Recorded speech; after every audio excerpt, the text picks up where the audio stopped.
no matter what path you choose to walk. And whether you believe or not, you can be certain that a fairy is watching. Hello, fairy finders and fairy seekers. Welcome to FaerieQuest and another episode of Real Fairies in Real Photos, featuring today part 6 of the Faerie Superpower mini-series. If you've been along for this ride since part 1, you know about the list that inspired this mini-series. If you're saying to yourself, list? What list? You might want to use the link up in the corner or in the description box below, which takes you back to part 1. That will catch you up to speed. For those in the know, number 6, Faerie Superpower, is Invisibility. According to the writer of the list, fairies can change how they appear to others, including their visibility level. From my experience with the fairies in my photos, I do agree that fairies have the ability to change their appearance, some blending into their surroundings and some shape-shifting using natural materials. But I don't believe all fae have the ability to become invisible, as in completely gone from sight.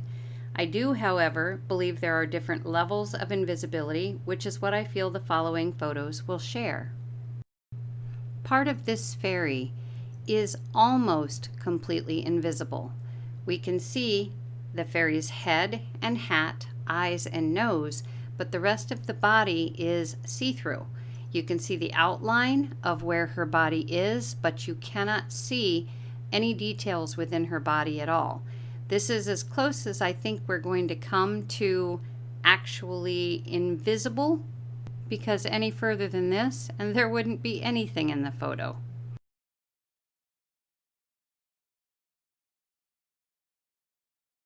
Like the fairy in the previous picture, I feel like this little one pretty much has invisibility down pat.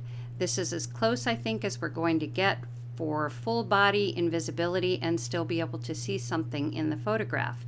And it might be such a thing as he was invisible, but the camera was able to pick him up. I call this one Peanut. He is so cute.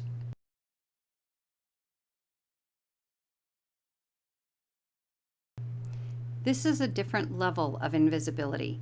Here we have what I call a Mud Faerie, and if you were standing on the bank of this river, you would not see this fairy at all, not with the naked eye. It isn't as invisible looking as the previous two, however, it definitely has an ability to blend in to such a degree that it would never be seen.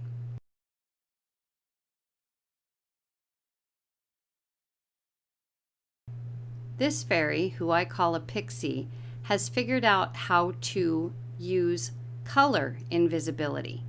And if you look at the picture on the left and consider that this is only a small portion of the photograph, the actual photograph, you can see how far off in the distance that she is. But you can also look at things around her, the light between the trees, and see that she has done a really good job in being able to make herself invisible using color and light. And if I had not blown up the picture to 200%, I would never have known she was there.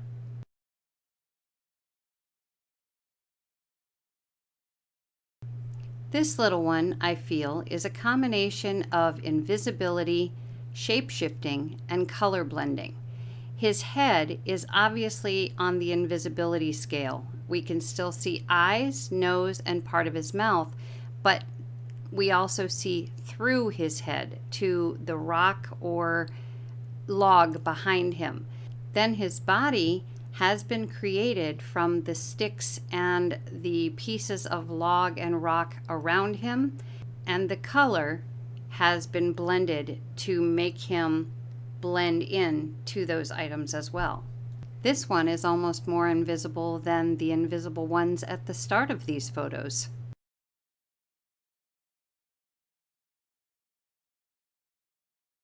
So that's it for part 6.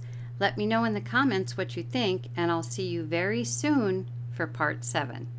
Take care.